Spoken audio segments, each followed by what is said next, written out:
Beloved, praise the Lord, everybody. ప్రియులారా మీ అందరికి కూడా praise the Lord. I'm glad to get connected to you for this fourth session of this series. ఈ series లో fourth session కి మరొకసారి మీ అందరితో కలవడానికి నాకు చాలా సంతోషంగా ఉంది. As you know, our topics we have been discussing, rather sharing with one another for our edification. This is with regard to fundamentals of Christian faith or Christian life. మనం ఇదివరకు చూసుకుంటూ వచ్చిన మన ముఖ్య శీర్షిక మీకు అందరికీ తెలిసే ఉంటుంది. అదేంటంటే క్రైస్తవ జీవితము లేక క్రైస్తవ విశ్వాసానికి ఉన్న ప్రాథమిక లక్షణాలు. And to put it in other words, these are the foundational truths in our Christian life. వేరే విధంగా చెప్పాలనుకుంటే క్రైస్తవ జీవితానికి ఇవన్నీ పునాది లాంటి సత్యాలు. If the foundation is strong, the superstructure also will carry us throughout without any difficulty. ఒకవేళ పునాది కనుక బలమైనదిగా ఉన్నట్లయితే దాని పైనుండే ఆకారం అంతా కూడా జీవితకాలం అంతా కూడా అది కొనసాగించబడతా ఉంటుంది. I am reminded of the words of Lord Jesus Christ as they were told in Matthew's Gospel 7th chapter verses 24 and 25. ఈ రీతిగా ఉన్నప్పుడు యేసుక్రీస్తు ప్రభువారు తాను స్వయంగా పలికిన మాటలు మత్తయి సువార్త 7వ అధ్యాయంలో నుంచి అవి నాకు జ్ఞాపకం వస్తున్నాయి. Verses 24 and 25. మత్తయి సువార్త 7వ అధ్యాయము 24, 25 వచనాలు. Therefore, whosoever heareth these sayings of mine and doeth them, I will liken him unto a wise man, which built his house upon a rock. And the rain descended, and the floods came, and the winds blew, and beat upon that house, and it fell not, for it was founded upon a rock. మత్తయి సువార్త 7, 24, 25 వచనాలు. కాబట్టి ఈ నా మాటలు విని వాటి ప్రప్పున చేయి ప్రతివాడును బండ మీద తన ఇల్లు కట్టుకున్న బుద్ధిమంతుని పోలిండును. వాన కురిసెను, వరదలు వచ్చెను, గాలి విసిరి ఆ ఇంటి మీద కొట్టెను గాని దాని పునాది బండ మీద వేయబడిన గనక అది పడలేదు. We should ensure all the time that our Christian life is founded on a rocky foundation. కాబట్టి మనం నిశ్చయపరచుకోవాల్సిన ఒక సత్యం ఏంటంటే మన పునాది బండ మీద వేయబడిందిగా ఉన్నదా లేదా అని నిశ్చయపరచుకోవాలి. Though these foundational truths many times we are thinking or sharing that they are the foundational, that is the primary requirements in our Christian life, they are very, very essential to have a strong foundation. ఈ యొక్క పునాది సంబంధించిన ఈ సత్యాలు మన క్రైస్తవ జీవితానికి చాలా ప్రాథమికమైనవి. అవి తప్పనిసరిగా అవసరమైనటువంటివి. అవి మనకి నిశ్చయించుకోవాలి మన వాటిని.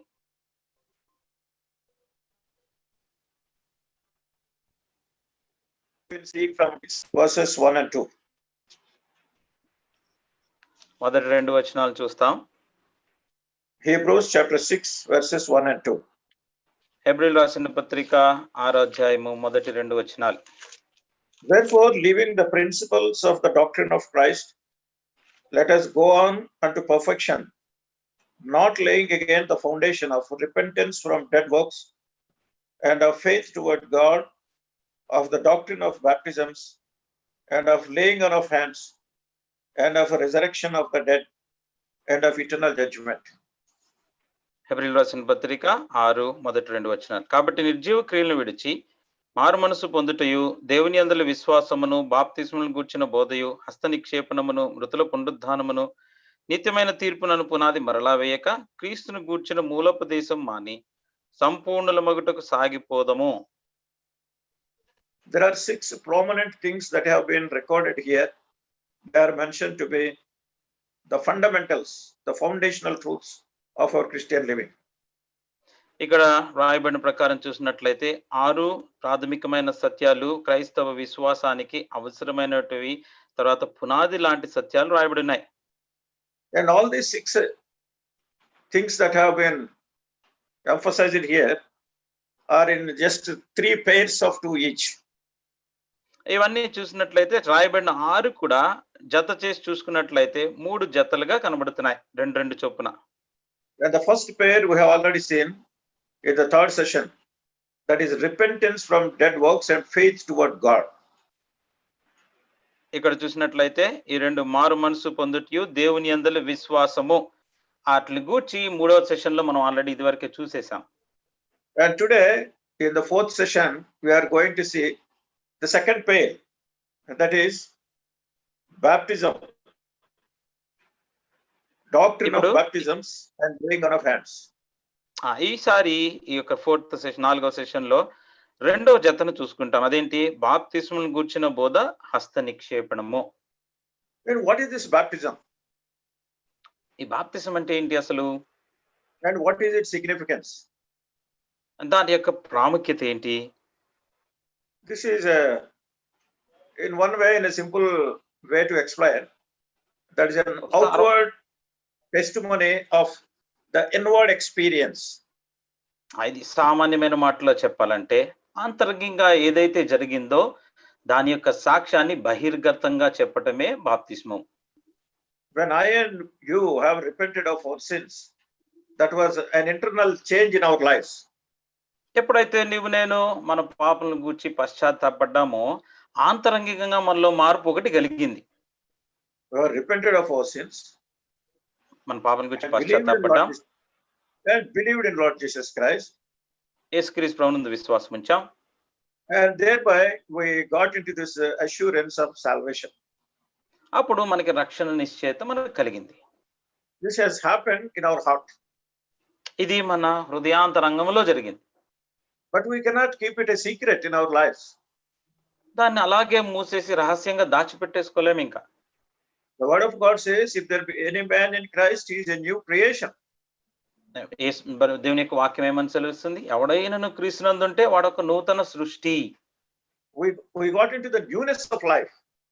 అది నూతన జీవం మనలోకి వచ్చింది. So when we move into this world, we have to live among our people in our newness of life. కాబట్టి ఈ లోకంలో తర్వాత మనం జీవించే జీవితం అంతా మన ప్రజల మధ్యలోనే జీవిస్తున్నాం కాబట్టి నూతన జీవంతో జీవించాలి. And our testimony should be public before all the people. అంతేకాదు మన సాక్ష్యం కూడా మిగతా వారందరికీ బహిర్గతంగా తెలియబడాలి. So now we are thinking about this second pair of these fundamental truths of our Christian life.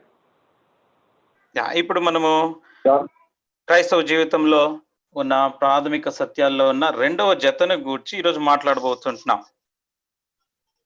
That is doctrine of baptisms and laying on of hands. అది బాప్తిస్మం గూర్చిన బోధయు హస్త నిక్షేపణమును.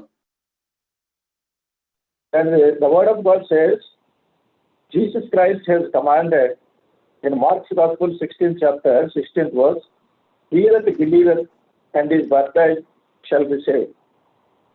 యేసుక్రీస్తు ప్రభువారు తానే స్వయంగా సెలవిచ్చిన మాట మార్కు సువార్త 16వ అధ్యాయము 16వ వచనంలో మీరు చూసినట్లయితే, నమ్మి బాప్తిస్మం పొందినవాడు రక్షించబడును అని చెప్పారు. It is scriptural requirement. అది లేఖనానుసారంగా అవసరమైనది.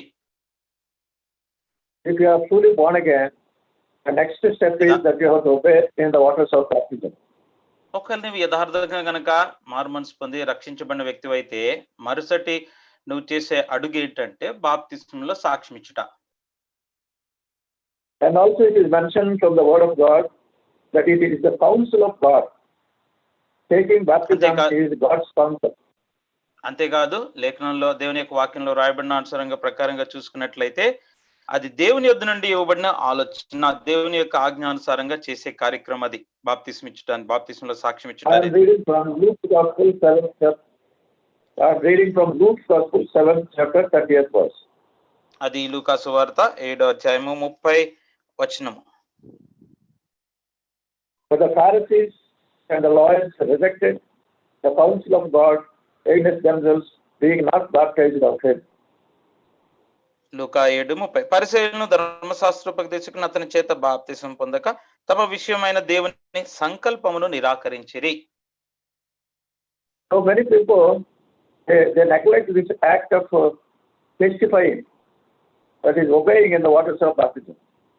అనేక మంది సాక్ష్యం ఇచ్చుట లేదా బాప్తిస్మ నీటిలో బాప్తిస్మ ఇచ్చుట అన్న కార్యక్రమాన్ని అంటే అంతగా పట్టించుకోరు. And we see here that many of the Pharisees and lawyers, they rejected God's counsel in obeying to the word of God in baptism. అయితే ఇక్కడ మనం రాయబడిన ప్రకారంగా పరిసయ్యులను ధర్మశాస్త్రోపదేశకులను దేవుని యొక్క వాక్యానుసారంగా బాప్తిస్మ పొందక దేవుని సంకల్పమును నిరాకరించిరి అని రాయబడింది. These are very serious issues in our Christian life. ఇవి తీవ్రంగా మన క్రైస్తవ జీవితంలో పరిగణించవలసిన విషయాలు ఇవి.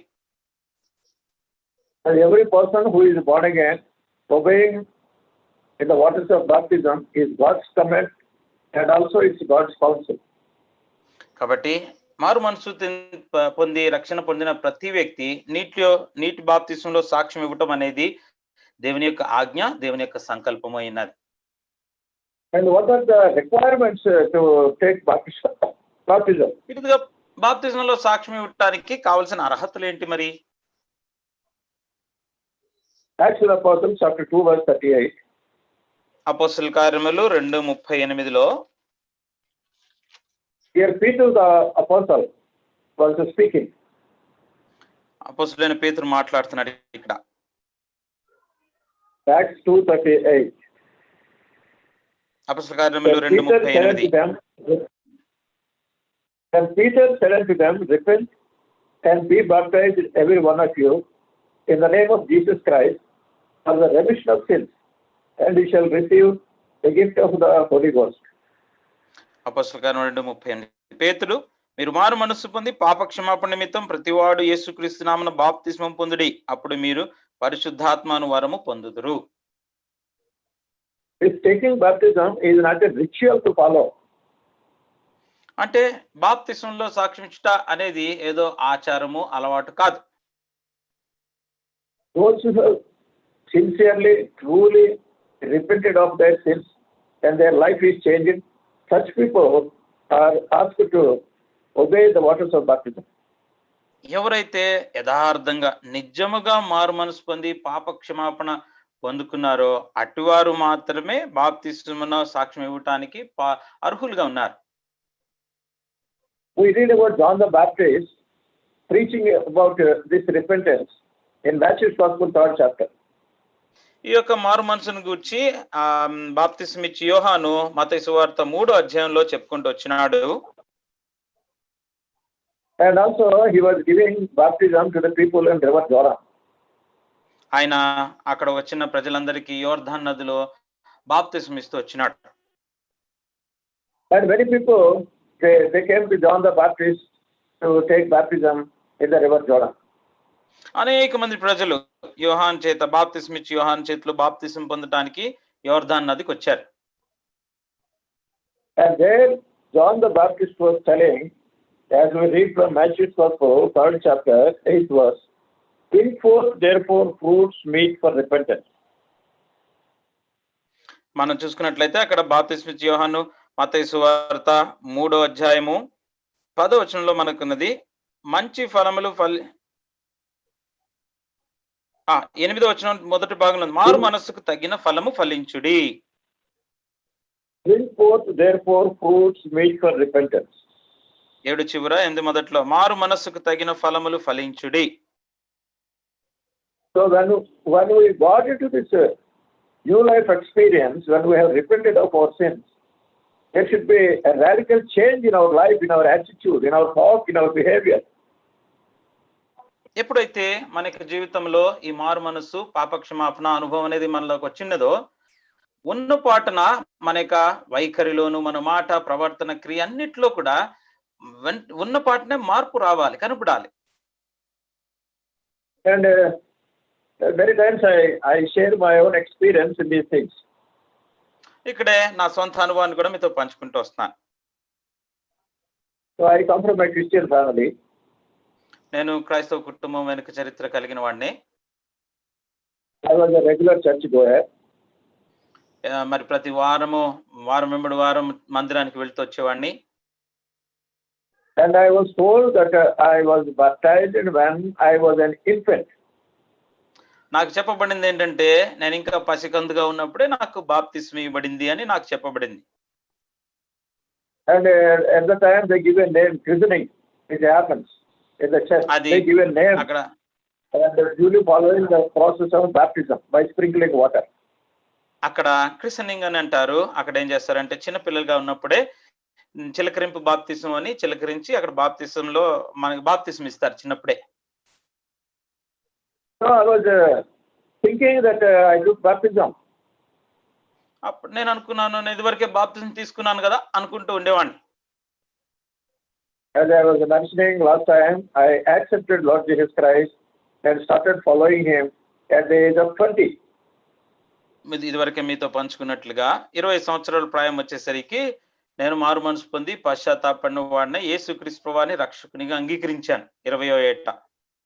I got into this experience of true repentance at the age of 20. 20 సంవత్సరానికి వచ్చేసరికి నిజమైన పశ్చాత్తాపము మారు మనసు అనుభవంలోనికి నేను వచ్చాను. When I was reading the word of God and God was showing so many truths from his word. అప్పుడు దేవుని యొక్క వాక్యాన్ని చదువుకుంటూ వచ్చినాను. దేవుడు ఎన్నో గొప్ప సత్యాలని నాకు బయలుపరుస్తూ వచ్చాడు. Then one day I came across this verse in Acts 2:38. అప్పుడు ఒక రోజు నేను చదువుకుంటూ ఉన్నప్పుడు 2వ అధ్యాయము అపోస్తలుల కార్యములు 38వ వచనం దగ్గరికి వచ్చాను. Peter said unto them, repent and be baptized every one of you in the name of Jesus Christ for the remission of sins, and ye shall receive the gift of the Holy Ghost. పేతురు మీరు మారు మనసు పొంది పాప క్షమాపణ నిమిత్తం ప్రతి వాడు యేసుక్రీస్తు నామమున బాప్తిసం పొందుడి, అప్పుడు మీరు పరిశుద్ధాత్మ వరమును పొందుదురు. So the word of God says, you repent and be baptized. వాక్యం సెలవిస్తుంది మారు మనసు పొంది పాప క్షమాపణ పొందిన నిమిత్తము బాప్తిసంలో సాక్ష్యం ఇవ్వాలని చెప్తున్నది. And Mark's Gospel 16:16 says, you believe and then be baptized. Mark 16:16 అని చెప్తుంది యేసుక్రీస్తు నామమున విశ్వాసం ఉంచు అప్పుడు మీరు నమ్మి బాప్తిసం పొందివాడు రక్షించబడతాడు అని చెప్తుంది. And I was totally convinced from the word of God. అప్పుడు దేవుని యొక్క వాక్యం చేత ఒప్పించబడ్డాను. Baptism is for the people, those who have truly repented of their sins. బాప్తిసం అనేది ఎవరైతే నిజముగా యథార్థంగా వారి పాపం నిమిత్తమే పశ్చాత్తాపడ్డారో వారి కోసమే. And it is for the people, those who accepted Jesus Christ in their hearts by believing in him. It is for such people this baptism is required. అంతేకాదు ఎవరైతే యేసుక్రీస్తు నామమున విశ్వాసం ఉంచి ఆయనందు నమ్మకించినారో అటు వారికి మాత్రమే బాప్తిసం. This is the order of God and we have to obey God's order, God's counsel. ఇది దేవుని యొక్క క్రమము సంకల్పము, మనం దానికి విధేయత చూపాల్సిందే. Then immediately I took a decision to obey the waters of baptism. వెంటనే బాప్తిసంలో సాక్ష్యం ఇవ్వాలి అని చెప్పి నిశ్చయపరచుకున్నాను. And though there was a thought lurking in my mind that I took baptism when I was an infant, I was convinced that it was not baptism at all. అప్పుడు అంతకు ముందు నేను అనుకున్నా నాకు అది వరకే బాప్తిసం ఇచ్చారు కదా చిన్నప్పుడు ఉన్నప్పుడు. సో అప్పుడు నేను అనుకున్నాను అయితే అది నిజమైన బాప్తిసము కానే కాదు అని నాకు ఒప్పుదల వచ్చింది. I don't have any prejudice against any church or any procedure that is happening. అంటే ఏదో సంఘం ఏదైతే వేరే సంఘాలు ఆచరిస్తున్న అలవాట్లను వాటి గురించి నాకేం భిన్నాభిప్రాయం లేదు కానీ But as far as obeying to the word of God is concerned, we have to give priority. Whatever the word of God says, whatever Lord says, we have to obey, we have to follow wholeheartedly.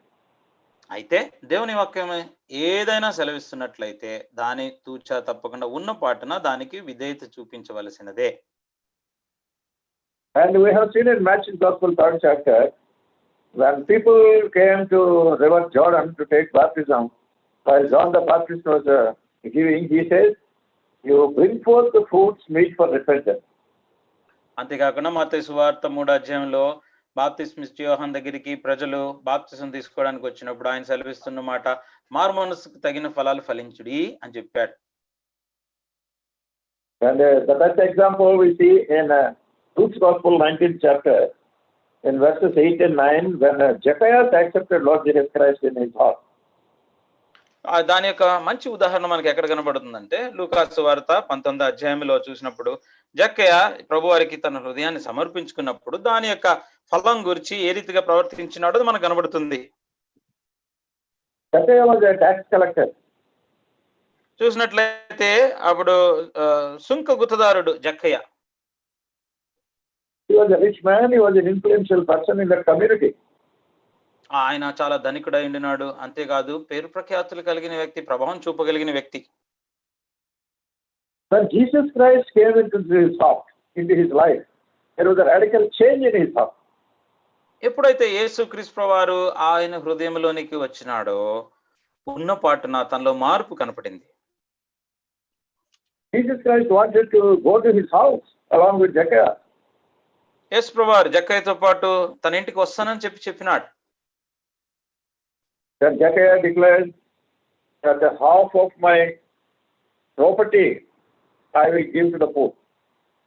వెంటనే జక్కయ్య ప్రకటిస్తూ వచ్చినాడు, నా ఆస్తిలో సగభాగం బీదలకు ఇస్తున్నాను. And in the remaining amount, with whosoever I have taken in a wrongful way, I will pay them fourfold. ఇంకా మిగిలిన దాంట్లో ఒకవేళ నేను ఎవరి దగ్గర అయినా అన్యాయంగా పుచ్చుకున్నట్లయితే 4 గింతలు మరలా చెల్లించేస్తాను అని చెప్తూ వచ్చాడు. For a rich man to make such decisions, it is very, very difficult. ఒక ధనికుడైనటువంటి వ్యక్తి ఇట్లాంటి తీర్మానాలు చేయటం అనేది బహు కష్టతరమైన పరిస్థితి. But when Jesus Christ came into his life, అయితే యేసు ప్రభువారు తన హృదయంలోనికి వచ్చినప్పుడు there was a thorough change in his life. తన జీవితంలో గొప్ప మార్పు కలుగుతూ వచ్చింది. His love of money has gone from his heart. తన హృదయంలో నుంచి ధనం కొరకున్న ఆశ అంతా పోయింది. So when we accept Jesus Christ, when our life is changed, we have to separate so many things this way. This is only a small example I have seen. I am showing you from the Word of God. కాబట్టి ఎప్పుడైతే మనము యేసుక్రీస్తు ప్రభువారిని సొంత రక్షణగా అంగీకరిస్తూ ఉంటున్నామో, మనలో మార్పు కలుగుతుందో అనేక సంగతులు మనం సరి చేసుకోవాలి. ఇక్కడ మీకు చూపించింది ఒక చిన్న సంగతి మాత్రమే. When I accept Jesus Christ, when I have repented of my sins at 20th year, before taking baptism, I had to confess before my parents that I have been unfaithful to them on so many occasions without their knowledge. ఎప్పుడైతే 20వ ఏట నేను మారుమనసు పొంది పాప క్షమాపణ పొందుకున్నానో, మా తల్లిదండ్రులు ఎదుట నేనైతే ఎన్నో ఏ సంగతుల్లో నేను అవిధేయతగా ఉంటూ వచ్చినాను, ఏ విషయాలను ఒప్పుకోవాల్సి వచ్చినో అటన్నిటి సంగతులను నేను అక్కడ ఒప్పుకున్నాను. And in their sight, I was a good boy, a good young man. అంతకుముందు చూసినట్లయితే వారి దృష్టిలో నేను చాలా మంచి యవ్వనస్తుడిగా ఉంటూ వచ్చాను వారి దృష్టిలో. But in reality, it was not so in my life. అయితే వాస్తవికంగా చూసినట్లయితే నా జీవితం అలా ఉండింది కాదు. On many occasions, I told them lies and I have cheated them. అనేక సందర్భాల్లో అబద్ధాలు చెప్పాను, వాళ్ళు మోసం చేశాను. But at the same time, before them, I was acting, I was a very good boy. అయితే వారి ముందు ఉన్నప్పుడు మాత్రం నేను మంచి బాలుడిగా లేకపోతే మంచి యవ్వనస్తుడిగా ఉన్నట్లుగా నేను నటిస్తూ ఉండేవాడిని. But when I was born again, అయితే మారు మనసు పొందినప్పుడు, తిరిగి జన్మించినప్పుడు the Holy Spirit of God has convicted me that I have to confess all these things before people, wherever I have done something wrong in their life. అయితే పరిశుద్ధాత్మ దేవుడు నాలోకి వచ్చినప్పుడు నేను ఎవరి విషయంలో అయినాను ఏదైనా తప్పిదం పొరపాటు జరిగించినట్లయితే వారి ఎదుట నేను ఒప్పుకోవాల్సిందిగా పరిశుద్ధాత్ముడు నాలో కార్యం చేస్తూ వచ్చాడు. I went to my friends' houses, my classmates, and confessed so many things where I have done something wrong in their lives. నా స్నేహితుల దగ్గరికి, ఇంకా నా పక్కన ఇరుగు వారికి ఎవరి జీవితాల్లో అయితే నేను ఎక్కడైనా పొరపాటు చేసినట్టు నాకు గుర్తుకొచ్చినట్లయితే నేను మరలా వెళ్ళి వారి ఒప్పుకుంటూ వచ్చాను. So here, when John the Baptist said, you bring forth the fruits meet for repentance. మారు మనసుకు తగిన ఫలములు ఫలించుడి అని బాప్తిస్మిచ్చి యోహాను చెప్పినప్పుడు, we have to set right things before God and before man. దేవుని ఎదుటను మనుషుల ఎదుటను సంగతులను మనం సరి చేసుకోవాల్సిన వారమే అంటున్నాం. And with a clear conscience, we have to obey in the waters of baptism in obedience to the word of God. దేవుని యొక్క వాక్యానికి విధేయత చూపిస్తూ నిర్మలమైన మనస్సాక్షి కలిగిన వారమై బాప్తిసం నీళ్లలో సాక్ష్యం ఇవ్వాలా. And by doing so, we are fulfilling the word of God, fulfilling the requirement of God from His word. ఆ రీతిగా చేయటం ద్వారా దేవుని యొక్క వాక్యానికి విధేయత చూపిస్తున్న వారము. And we also read from Paul's epistle to Romans chapter 6, verses from 3 to 5. అదే రీతిగా అపోస్తలుడైన పౌలు రోమీయులకు రాసిన పత్రిక 6వ అధ్యాయము Baptism is a symbolic representation of identifying ourselves with the death, burial, and the resurrection of Lord Jesus Christ. రోమా 6:3-4 వచనాల్లో చూసుకున్నట్లయితే బాప్తిస్మ అనేటువంటిది యేసు క్రీస్తు ప్రభువారి యొక్క మరణము, భూస్థాపమును, పునరుద్ధానమునికి సాదృశ్యంగా చెప్పబడుతున్న మాట. We go to the water, and for a second we will go under the water, and thereafter we will come out of the water. మొట్టమొదటిగా నీటిలోకి వెళ్తాం, కొన్ని క్షణాలకి నీటిలో కిందకి వెళ్తాం, మరలా తిరిగి బయటకు వస్తాం. And symbolically, we are expressing, by doing so, I am dead with Christ, I am buried with Christ, and I am risen again in the newness of life, and along with Lord Jesus Christ. అంటే సాదృశ్యంగా మనం ఏం చెప్తున్నాము? నేను క్రీస్తు ప్రభువారితో పాటు మరణించినాను, క్రీస్తు ప్రభువారితో పాటు భూస్థాపితం చేయబడినాను, మరలా తిరిగి నూతన జీవంతో మరలా తిరిగి లేస్తున్నాను అని మనం సాక్ష్యం ఇస్తున్నట్లు లెక్క. A truly born again person has to reckon himself to be dead to sin, dead to the world, and dead to the lust of this world. కాబట్టి నిజంగా యథార్థంగా మారు మనసు పొంది పశ్చాత్తాపడి తిరిగి నూతన జీవం పొందిన వ్యక్తి ఈ లోకానికి, పాపానికి ఒక మృతుడుగా తను తాను పరిగణించుకోవాలి. So when we reckon ourselves to be dead to the things of this world, మనము ఎప్పుడైతే ఈ లోక విషయంలో మనము మృతులుగా మనం ఎంచుకుంటామో, all the dead things should be buried. They should not be brought back again. ఎప్పుడైతే అలా అనుకుంటామో, ఏవైతే చనిపోయిన విషయాలు ఉంటాయో అవన్నీ పాతి పెట్టబడాలి, మళ్ళీ తిరిగి రావడానికి వీల్లేదు. All old habits which are not acceptable in the sight of God. దేవుని దృష్టిలో అంగీకార యోగ్యము కాని పాత అలవాట్లు ఏమున్నా గాని, and the reading of books which are not allowed by the Holy Spirit of God. పరిశుద్ధాత్మ దేవునికి యోగ్యము కాని ఏ పుస్తకాలైనా గాని చదువుట, or viewing the pictures which are not allowed by God. లేదా దేవుని చేత అంగీకార యోగ్యం కాని పటాలు చూడటం గాని, or the habits in our lives which endangers our relationship with our God.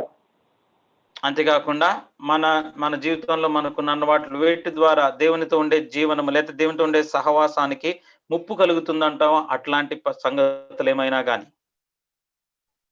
For all these things we have to reckon ourselves to be dead, and we have to bury them. ఈ విషయాలన్నీ కూడా మనల్ని మనం వాటికి మృతులుగా లేకపోతే చచ్చిపోయిన వాళ్ళుగా మనల్ని మనం ఎంచుకొని వాటన్నిటిని పాతి పెట్టేయాలి. And the things that are buried, we should never try to bring them back again. అయితే ఏ విషయాలైతే ఇదివరకే పాతి పెట్టేసామో మళ్ళీ తవ్వకూడదు. And when we come out of the water, we come out as a new persons. If there be any man in Christ, he is a new creation. మనం ఎప్పుడైతే నీటిలోంచి బయటకు వస్తామో ఒక నూతనమైన వ్యక్తిగా బయటకు వస్తాం. ఎవడైనా క్రీస్తునందు ఎడల వాడు నూతన సృష్టి.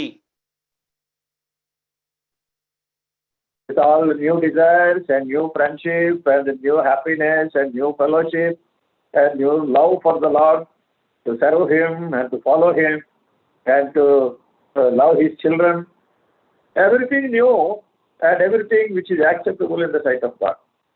అన్ని విషయాల్లో నూతనత్వం కనబడుతుంది. అదేంటంటే నూతనమైన జీవన విధానము, నూతనమైన స్నేహితులు, నూతనమైన ప్రేమ, దేవుని పక్షంగా నూతనమైన సహవాసంలో ఉండే ప్రేమ, సహవాసంలో దేవుని ప్రేమించటం, ఇతరులను ప్రేమించటం, దేవుని సేవించడానికి కలిగిన తృష్ణ, ఇవన్నీ కూడా అన్ని నూతనత్వంలో నూతన జీవంతో వస్తాయి. These are wonderful experiences which should be a reality in our day-to-day living. ఈ అద్భుతమైన విషయాలన్నీ మన జీవన విధానంలో, దైనందిన జీవితంలో వాస్తవికంగా కనపడాలి. And when we are baptized, the next thing to be followed is laying on of hands. ఎప్పుడైతే మనం బాప్తిస్మంలో సాక్ష్యం ఇస్తామో తదనంతరము జరిగే ప్రక్రియ హస్త నిక్షేపణము. That means we are added into the family of God. దానికి అర్థం ఏంటి? మనము దేవుని యొక్క కుటుంబానికి జత చేయబడుతున్నామని అర్థం. And this church is a universal church to which Lord Jesus Christ is the head. ఈ యొక్క సంఘము సార్వత్రికమైన సంఘము, దానికి యేసుక్రీస్తు ప్రభువారు శిరస్సు అయినాడు. And we are united to this universal church. మనకు జ్ఞాపకం చేయబడుతుంది ఏంటంటే ఈ యొక్క సార్వత్రిక సంఘానికి మనం జత చేయబడుతున్నాం. And people representing the universal church, maybe 3 or 4 brothers will lay hands upon every one of us, and they pray that, dear brother or dear sister, you are not alone, we are with you, and you are with us, and we need one another in the body of Christ under the headship of Lord Jesus Christ. అప్పుడు సార్వత్రిక సంఘ పక్షంగా 2 లేక 3 సహోదరులు మన సహోదరు మీద, బాప్తిజం తీసుకున్న సహోదరుడు సహోదరు మీద చేతులుంచి ప్రార్థన చేస్తారు. ప్రియ సహోదరుడా, నువ్వు ఒంటరివి కావు, మేము మీతో పాటు ఉన్నాం. యేసుక్రీస్తు ప్రభువారి శిరస్వత్వం కింద మనం అందరం యొక్క సార్వత్రిక సంఘంలో సభ్యులుగా ఉంటున్నాం. ఇక మీద నువ్వు ఒంటరివి కావు అని చెప్పి అక్కడ చెప్తారు. And in this connection, I want to read 2 verses from 1 Corinthians chapter 12, verses 12 and 13. దీని సందర్భంగా 2 వచనాలు చదవాలనుకుంటున్నాను. కొరింథీయులు రాసిన మొదటి పత్రిక 12వ అధ్యాయము 12-13 వచనాలు.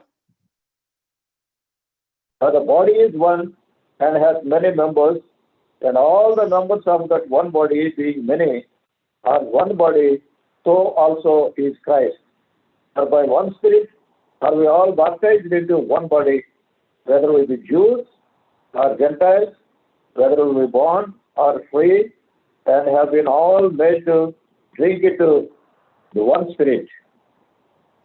మొదటి కొరింథీ 12వ అధ్యాయము 12-13 వచనాలు. ఎలాగూ శరీరం ఏకమైనను అనేకమైన అవయములు కలిగినదో, ఎలాగూ శరీరం యొక్క అవయములన్నీ అనేకములైనను ఒక్క శరీరమై ఉన్నావో, అలాగే క్రీస్తు ఉన్నాడు. ఎలాగనగా యూదులమైనను గ్రీసు దేశస్థులమైనను దాసులమైనను స్వతంత్రులమైనను మనమందరము ఒక్క శరీరంలోనికి ఒక్క ఆత్మయందే బాప్తిసం పొందితిమి, మనమందరము ఒక్క ఆత్మను పానం చేసిన వారమైతిమి. We should always remember this fact that we belong to one body. ఎల్లప్పుడూ జ్ఞాపకం ఉంచుకోవాల్సిన ఒక సత్యం ఏంటంటే మనం ఒక శరీరానికి చెందిన అవయవాలమై ఉంటున్నామని. Whether we are Jews or Gentiles, there is no difference. అది యూదులు గాని గ్రీసు దేశస్థులు గాని భేదం ఏమీ లేదు ఇంకా. And whether we be bond or free, మనం దాసులమైనా స్వతంత్రులమైనా గాని no difference at all. We are all one. We are all one. And we should always have this thought in our mind as we live in one in fellowship with God and with one another. ఎట్టి భేదము కూడా ఇక మీదట లేదు. మనం ఎట్లాంటి వారమైనా కూడా మనం అందరము ఒక్కటే. మనం దేవుని యొక్క శిరస్వత్వం కింద, దేవుని యొక్క సహవాసములో అందరం ఒక్కటే అంటున్నాం. We are united with Christ. యేసుక్రీస్తు నందు మనం ఒక్కటిగా జత చేయబడ్డాము. And we are united with one another. ఒకరొకరితోటి కూడా మనం ఐక్యపరచబడ్డాము. And Christ is the head, and believers constitute the body of Christ. యేసుక్రీస్తు ప్రభువారి శిరస్సు, విశ్వాసులైనటువంటి వారు అందరూ కూడా అవయవాలుగా ఉంటున్నారు. We read in Acts of the Apostles, chapter 8 and verse 17. అపోస్తలుల కార్యములు 8వ అధ్యాయము 17వ వచనంలో, when people in Samaria took baptism, అక్కడ సమరయలో ఉన్న ప్రజలు బాప్తిసం తీసుకున్నారు. And Peter and John, the apostles, they came, they laid hands upon them, and they received the Holy Spirit. The people in అప్పుడు Samaria, పేతురు those who were baptized, when the men of God laid hands, they got the Holy Spirit of God. 17వ వచనంలో చూస్తే అప్పుడు పేతురు యోహాను వారి మీద చేతులుంచగా వారు పరిశుద్ధాత్మను పొందినారు. అంటే సమరయలో ఉన్న ప్రజలు ఎవరైతే బాప్తిస్మలో సాక్ష్యం ఇచ్చారో వారి మీద ఈ పెద్దలైనటువంటి వారి చేతుల నుంచి ప్రార్థన చేసినప్పుడు పరిశుద్ధాత్మను వాళ్ళు పొందుకున్నారు. And also when people lay their hands, and the spiritual gifts will be stirred up. ఎప్పుడైతే ఆ రీతిగా పెద్దలు తమ హస్తాల నుంచి ప్రార్థన చేస్తూ ఉంటారో ఆత్మ సంబంధమైన వరాలన్నీ మనలో ఉత్తేజపరచబడతాయి. When Paul laid his hands upon Timothy and prayed for him, the spiritual gifts in Timothy were stirred up, as we read from 2 Timothy 1:6.